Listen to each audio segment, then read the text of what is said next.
Hi, I'm Reverend Harden, and this is a reaction video. I haven't seen this debate, okay? This is the first time, it's for my first exposure, and I'm gonna be responding to the pro-life or the questions around reproductive health and abortion rights. So go ahead. Now to the issue of reproductive rights. Governor Walz, after Roe versus Wade was overturned, you signed a bill into law that made Minnesota one of the least restrictive states in the nation when it comes to abortion. Former President Trump said in the last debate that you believe abortion, quote, in the 9th month is absolutely fine. Yes or no? Is that what you support? I'll give you 2 minutes. That's not what the bill says, but Okay, look, wait 1 second. Let's just stop right there. Yes or no? That's not what the bill says. He's refusing to answer the question, yes or no. Do you support abortion rights up to the 9th month? And the answer, according to the bill and what the bill says in Minnesota, the bill that he signed, that Republicans didn't want him to sign because it allows for abortion through all 9 months of pregnancy, says that it allows for abortion for all 9 months of pregnancy. He's lying on a couple different accounts, and he's refusing to answer the question. So let's just move forward again. this issue is what's on everyone's mind. He's right. Donald Trump put this all into motion. By the way, let's just stop right there. He's saying this issue, this abortion rights issue or reproductive rights issue is what's on everybody's mind. He's right insofar as abortion is on everybody's mind, that this election is an election about morality. It's an election about what it means to be human. It's an election about a debate about what it means to be made in the image of God by our Creator, endowed by our Creator with the inalienable rights to life. It's not the government's job or purview to define which humans lives qualify for protection under the law and which ones don't. But let's just keep going. 52 years of personal autonomy. And Personal autonomy. Okay. I'm sorry. This is my life. Okay. 52 years. Let's celebrate 52 years of personal autonomy. Oh, gag me with a pitchfork. Sometimes when I'm listening to this stuff, this is one of the reasons I don't listen to these things. This is one of the reasons I can't stand listening to presidential debates, because they're not really debates. I'd rather chew my hand off at the wrist sometimes than to listen to this garbledygook. Anyway. 52 years of personal autonomy is not what Roe versus Wade is. Roe versus Wade is 52 years of legalized dehumanization of an entire category of human. I wonder if this guy's even read the majority opinion on Roe versus Wade in 1973, because in the majority opinion by Henry Blackmun, he said the word person does not apply to the unborn. The word person does not apply to the unborn? What is that? That is basically the Supreme Court's modern version of slavery. The word person does not apply to the black man. Does the word person apply to the Native American? Does the word person apply to the mentally challenged? Does the word personally, to whom does personhood apply? The word person should apply to everyone without qualification. And as soon as the government steps in and vests themselves with the power to decide which humans are disqualified from personhood status, preborn boys and girls, you're next. Let's go on. we send it to the states. It's a beautiful thing. Amanda Zaworski would disagree with Okay, you. wait. So what? He's just pivoting. He pivoted away from lies to sentimentality. This is the classic political pro-abortion move. You pivot from a lie without answering the question to sentimentality. Now he's going to talk about a poor woman who some particular issue that happened to her in her health, and it's all because of these. I can pretty much guarantee he's going to say it's all because of these pro-life ghoulish laws that are out there. These evil white males that are attempting to force their patriarchal views on these women, and they're going to kill them. They're going to rob them of the reproductive rights, and they're going to kill them on the operating table, and they're going to deny them the ability to get emergency medical care. That's what he's going to say. A young bride in Texas waiting for their child at 18 weeks. She has a complication, a tear in the membrane. She needs to go in. The medical care at that point needs to be decided by the doctor. And that would have been an abortion. But in Texas, that would have put them in legal jeopardy. She went home, got sepsis, nearly dies, and now she may have difficulty having children. Or in Kentucky. Wait a minute. What? She was denied emergency medical care? What happened to the baby? What happened to Amanda? Does anybody bother to ask? I mean, we're just making the assumption here that Amanda didn't have access to emergency medical care. There was a tear. What does a tear mean? A tear in the membrane. I mean, I think I know what that might mean, but he doesn't describe it. Let's go on. A 12-year-old child raped and impregnated by her stepfather. Those are horrific. Now, when God asked about that, what happened to her stepfather? Well, see, what he's failing to tell you is that the law that he signed into existence in Minnesota last year eliminates the requirement for abortionists to report rape, incest, and even whether or not the baby was born alive and was given medical care to save the life of the baby after an abortion. He's protecting the rapists. He's protecting the sex abusers. He's in Minnesota, this sex abuser could take this girl to the abortionist, and the abortionist wouldn't ask any questions, just do the abortion and send this girl home to her abuser. That's what this guy voted for in Minnesota, and that's what he's gonna bring into the White House if he gets in office. Senator Vance said 2 wrongs don't make a right. There is no right in this. Whoa! There is no right in this. So now we're moving from personal autonomy as celebrated personal autonomy to there is no right, there is no wrong. What is right and what is wrong? This guy, who has no moral anchor, is now telling you there's no moral right or wrong. Is that what he's saying? This is gobbledygook. This is nothing. This is the moral vision that is being offered to America from the pro-abortion politicians in charge of the Democrat Party. There is no right or wrong. Well, at least he said it. So in Minnesota, what we did was restore Roe versus Wade. We made sure that he didn't. What? He did not restore Roe versus Wade in Minnesota. He made abortion legal through all 9 months of pregnancy and protected abortionists, rapists, and sex abusers. I mean, look, I've said this before. I'm going to say it again. The abortion industry is the glove that covers the fingerprints of the sex crime industry. And this guy is not helping women. He's sacrificing women on the altar of the abortion billion-dollar multinational abortion business that's getting him the money to run his campaign. Put women in charge of their health care. But look, this is not where, if you don't know Amanda or a Hadley, you soon will. Their Project 2025 is going to have a registry of pregnancies. It's going to make it more difficult, if not impossible. Project 2025, what is it? Does anybody know what Project 2025 is? And what is a registry of pregnancy? If you read through Obamacare, which is still law, by the way, what you'll find is there are certain strange and Orwellian statements in Obamacare that pro-abortion politicians would love to see come to fruition. Statements like in-home birth interval counseling. What does that mean? Medical conscription. What does that mean? It means the government has the ability to conscript into service a domestic medical corps to enact their social population control ideology, and they're going to identify the appropriate birth intervals between pregnancies, and they're going to send somebody into your home after you have a baby and encourage you to make the necessary steps to control your birth intervals and probably control how many children you have. So no more than 2. What happens if you have a child that is within the birth interval range? Well, you got to get an abortion. Well, what happens if you don't get an abortion? Well, you're going to have to pay the cost. You're going to increase your taxes or get kicked out of the medical system. These are the kinds of Chinese-esque Orwellian types of ideology that's been implemented by Biden's predecessor, Obama. And it's in law right now, and that's the kind of thing that he's refusing to talk about. And limit access, if not eliminate access to infertility treatments. Now, wait a second. So nobody. In fact, you get all the Republicans out there falling on their knees saying, "Please don't take away IVF, in vitro fertilization," which I think is immoral. We can talk about that another time, and I have talked about it on the show before. But nobody has ever talked about limiting access to contraception. Nobody ever. I haven't heard any. I'm sure every single one of these congressmen have or are on some form of birth control. These Republicans are no different in their positions on contraception than the Democrats. And yet these are the kinds of propaganda lies that are being put out there, and they've been put out there since 2022, and it's been funded by dark money, like the Open Society Foundation, George Soros Foundation, and being sent into states from New York, where I'm sitting right now, to places like Ohio to get these insidious constitutional amendments passed.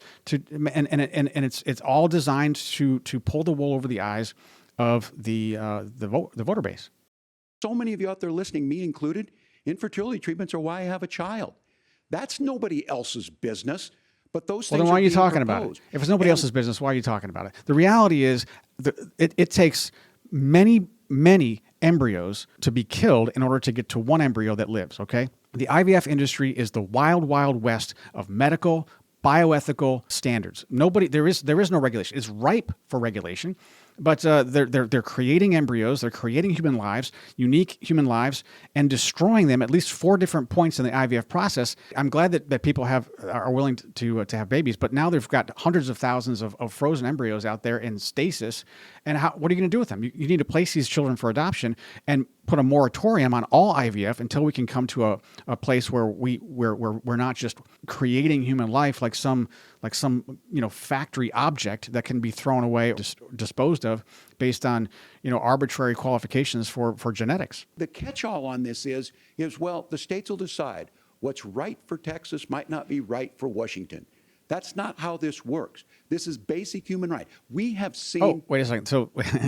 So there's a difference between regulation of abortion and the protection of human life, okay? It is the state's purview to regulate abortion. That's how this works, Governor.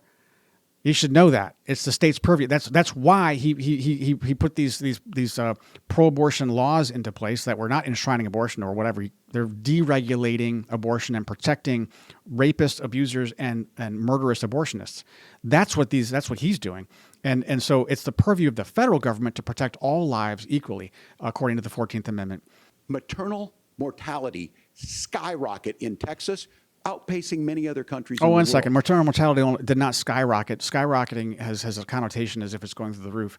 But the reality is, when you have more babies, you're going to have more complications. But generally speaking, maternal mortality for pregnancy has gone down after COVID. It was going up 2019 into the COVID era range, and now it's dropping precipitously. There's no skyrocketing. In fact, it's doing the exact opposite. Thank you for another lie.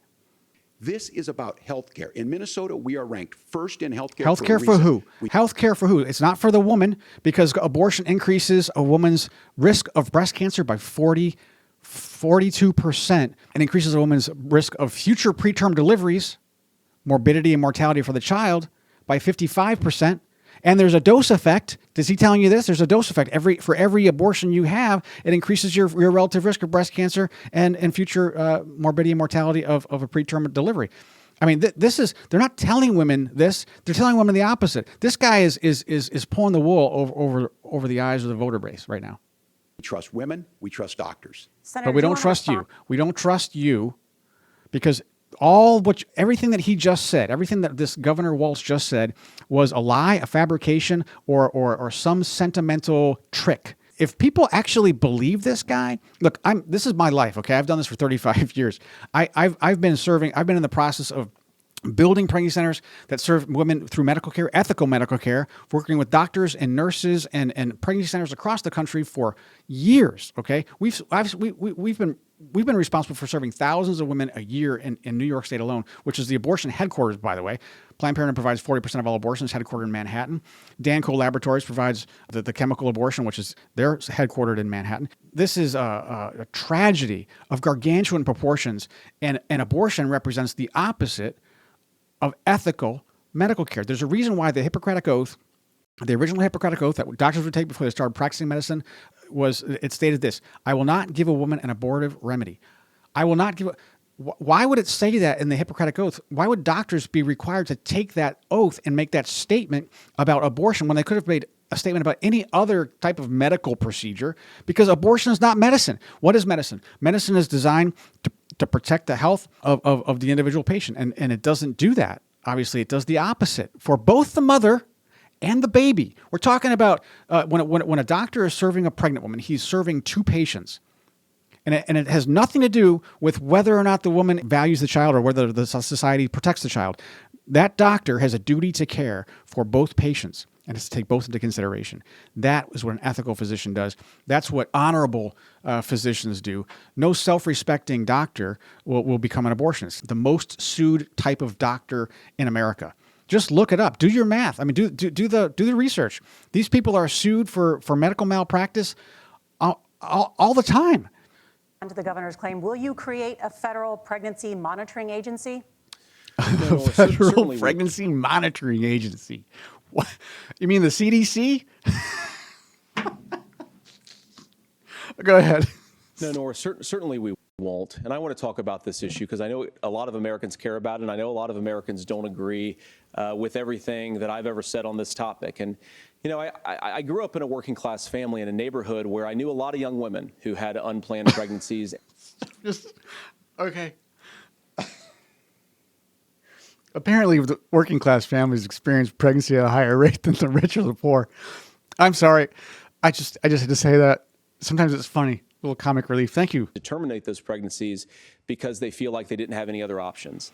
And, you know, one of them is actually very dear to me. And I know she's watching tonight, and I love you. And she told me something a couple years ago that she felt like if she hadn't had that abortion, that it would have destroyed her life because she was in an abusive relationship. And I think that what I take from that as a Republican who proudly wants to protect innocent life in this country, who proudly wants to protect the vulnerable, is that my party, we've got to do so much better of a job at earning the American people's trust back on this issue where they frankly just don't trust us. I think that the American public doesn't trust a group of people like the Republicans when they want to create an arbitrary line in the sand about which babies to protect and which ones to let die. 6-week bans on abortions, 12-week bans on abortions, heartbeat laws, these are all arbitrary lines in the sand where Republicans are thinking they can play God by creating a moral framework. It's barbaric to think that you can say these babies when they're before this age, before 6 weeks, can die, and babies after 6 weeks can live. What? You can't split hairs on personhood. You can't parse personhood. These are babies we're talking about. These are women we're talking about. Preborn boys and girls are being treated like a subclass, like they're not even human. Like we can bandy about and play fast and loose with the lives of preborn boys and girls like they were some sort of commodity. We have monetized and commodified and objectified preborn boys and girls, and it makes me so angry that we've got people dickering like this, Vance and included. This is why it makes me want to chew my arm, my hand off at the wrist. I feel like I'm connected to these people because I'm a citizen here, and we have no idea how to even talk about how to be human under God. Can you please go back to the Declaration of Independence? Please, somebody say that we're endowed by our Creator, capital C, with certain inalienable rights, the first of which is right to life, because you can't exercise any other rights, even if the government fabricates them. If you don't have life, somebody, please. There's the 14th Amendment. We all have equal protection under the law as long as you're considered part of the all. But if you're one of those unlucky, unfortunate preborn boys and girls, well, then you can just you can just be murdered. And people like Bill Maher, well, they're just okay with that. That's why I don't understand the 15-week thing, or the Trump's plan is let's leave it to the states. You mean so killing babies is okay in some states? I scold the left on when they say, oh, you know what? They just hate women. They don't hate women. They think it's murder. And it kind of is. I'm just okay with that. This is the kind of hard-hearted, disgusting, barbaric, morally reckless kind of America we're living in. What Republicans need to do is give a vision, a moral vision of a humane America where all people are accepted, and there's only two kinds of human beings in this great wide world. There's the sinner and the saint. There's the person who understands that they're made in the image of God and are inherently valuable and not to be violated, inviolable. And then you get the sinner who just goes around destroying human lives for their own appetites, for their own personal pleasure, for their own personal autonomy. That's the core value of the Republican. That's the core value of the Democrat. That's the problem of America. I want us as a Republican Party to be pro-family in the fullest sense of the word. I want us to support fertility treatments. I want us to make it easy. To be pro-family in the fullest sense of the word does not mean you support fertility treatments. It doesn't, because if Vance even understood what's going on here, he just made a political statement. I apologize. For a lot of people out there, a lot of people out there think that, well, Jim's just getting too political. The reality is the politicians have picked up the most important moral dilemma in America. And I've been here, by the way, all along. Okay? That's why I can speak to this. That's why I know I can basically tell you what this guy's going to say next. We have been fighting for life before this was a political problem for people running for president. We've been fighting for life. This is a slippery slope. If you continue to allow people to commodify humanity like IVF fertility treatment clinics, when they're just creating embryos, willy-nilly, so they create 100 embryos, and they're willing to destroy and kill all of them for various and sundry reasons. And you got a Republican saying he's pro-family in the fullest sense of the term, and he supports IVF in his next breath, in the same breath. I'm sorry, there was no next breath; it was the same breath. It's ridiculous. Absolute. What it means is he doesn't understand what it means to be human. He doesn't understand what pro-family actually is. By the way, I'm not. What I'm telling you, what I'm giving you, is a true pro-life, pro-family perspective, and we cannot allow people like Waltz and Vance to lead this country morally. They don't have the ability to lead this country morally. Do you know who has the ability to lead this country morally? Pastors, Christians, people who understand who God is and that we're made in his image and designed to reflect his character and his nature back to him, and that the basic unit of civilized order is the family unit. Mom, dad, that is male, female, and their children.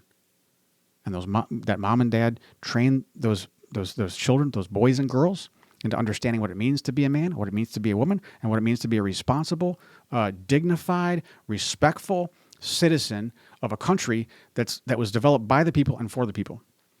Easier for moms to afford to have babies. I want it to make it easier for young families to afford a home so they can afford a place to raise that family. And I think there's so much that we can do. He's moving into protectionist mode. The Republicans, including Donald Trump, are in protection mode. And I've said it before. We need a vision of the future. We don't need let's protect ourselves from risk. Let's protect ourselves from loss of finances through inflation. That's all well and good. But the reality is, where are we going? Where are we going? If a family unit is only designed for my self-actualization, if me getting married is only designed for my personal pleasure, then the marriage concept has been obliterated in terms of of understanding what its role is in a flourishing, civilized order. But if you've got a country that doesn't even agree on which humans to kill and which ones to let live, you're not living in a civilized order anymore. Now, of course, Donald Trump has been very clear that on the abortion policy specifically, that we have a big country and it's diverse. And California has a different viewpoint on this than Georgia. Georgia has a different viewpoint from Arizona. And the proper way to handle this, as messy as democracy sometimes is to let voters make these decisions. Let the individual states make their abortion policy. Okay, I'm done listening to this guy. But the reality is, Donald Trump is actually right. When I wrote a Newsmax column back in March, and I gave Donald Trump some advice, and maybe he took it, maybe he didn't. I don't know, but he did change his tune afterwards and start speaking in ways that are more aligned with the way in which our country is designed to operate legislatively. I said, look, it's the role of the states to regulate abortion. Okay, no problem. I've said this before earlier. But it is the role of the federal government to protect all people equally, without qualification and without partiality. The federal government needs to come along and enforce the law equally. And what I mean by that is, for example, Merrick Garland, U.S. Attorney General, came out a year ago, January, saying he was not going to enforce the Comstock Act. I've talked about this before on the show. He's not going to enforce the Comstock Act. Not going to do it. Why? Why? And why is Gottheimer out of New Jersey, House Rep. Gottheimer, wanting to repeal the Comstock Act? This is a pro-abortion politician who's in league with Elizabeth Warren that wants to shut down pregnancy centers. Well, it's because the Comstock Act makes it illegal. And by the way, it is a law in the books. It makes it illegal to ship abortion paraphernalia, including chemical abortion drugs, across U.S. borders or state lines. $250,000 fine per instance with 5 years jail time. Okay, plus racketeering, which is triple damages for anybody that participates or facilitates it. And that includes doctors that prescribe it, pharmacies that dispense it, carriers that ship it, politicians that protect it. I mean, you name it. We're talking jail time and trillions of dollars in fines. I'm not kidding you. If Donald Trump really wanted to stick it to the abortion industry, he would replace Merrick Garland with an attorney general that takes his oath of enforcing the law seriously. Okay? And and the abortion industry would be dismantled and destroyed overnight. Everything that they're doing right now is against the law and harming women. It's unethical, medically speaking. It's criminal. Actually, anybody that supports it, promotes it, pays for it, etc., they're all part of the racketeering gig. This is organized crime.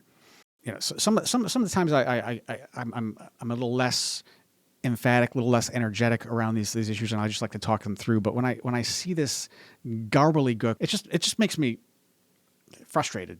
I wish, like crazy, that the church would wake up to this and understand what's really happening. That's why I'm saying this. And I do think that, quite frankly, a vote for Harris-Walz is a vote for the destruction of entire classes of people, starting with preborn boys and girls, and moving that line over into boys and girls that have already been born. I think the number came out, there's 140 known boys and girls that were born alive because of a botched abortion and were killed or let die for refusal to provide life-saving medical care. The babies that were found in Washington, D.C. by the pro-lifers that were protesting outside of the abortion clinic that killed these children, instead of the abortionist, murderous going to jail because he did something illegal, the pro-lifers are being sent to jail by activist federal judges. So this is the kind of thing that was very disconcerting in America, and people that tell the truth about these things, like yours truly, are running organizations that are being targeted by these very same people. Harris has targeted pro-life pregnancy centers. We're being targeted by pro-abortion domestic terrorists, Antifa domestic terrorists. We're being targeted by pro-abortion politicians through weaponized legislation, through like Governor Hochul has signed legislation against us to investigate us. We're being targeted by Letitia James, Attorney General of New York State. We're being targeted by Rob Bonta, Attorney General of California, all designed with one thing in mind, and the stated express purpose is to shut us down. Shut us down. Why? Because they don't want women to know the truth. We provide women free medical care and comprehensive community support so they can actually have a choice. When a woman faces an unplanned pregnancy, she says, I'm stuck, I'm trapped, I've got no other choice, I need to have an abortion. That's why we're here. That's why Christians do what we do. And we do it for free. And they say, oh, no, it's just deceptive business practices. It's deceptive business practices to provide free medical care? First of all, it's not a business. There's nothing being exchanged except for us delivering information and quality care, ethical care to women. But they don't want that. They don't want women to have a choice. They want to force women to have their abortions. And let me say it again. They want to force women to have abortions. People say, oh, that's hyperbole. That's you're going off you're going off the reservation there, Jim. Well, I'm not. Because Letitia James, we actually provide abortion pill reversal. We can actually reverse the effects. According to science and according to lived experience, we can reverse the effects of chemical abortion. And we do. Through progesterone therapy, which has been used for 70 years in the OB practice, in the OB industry.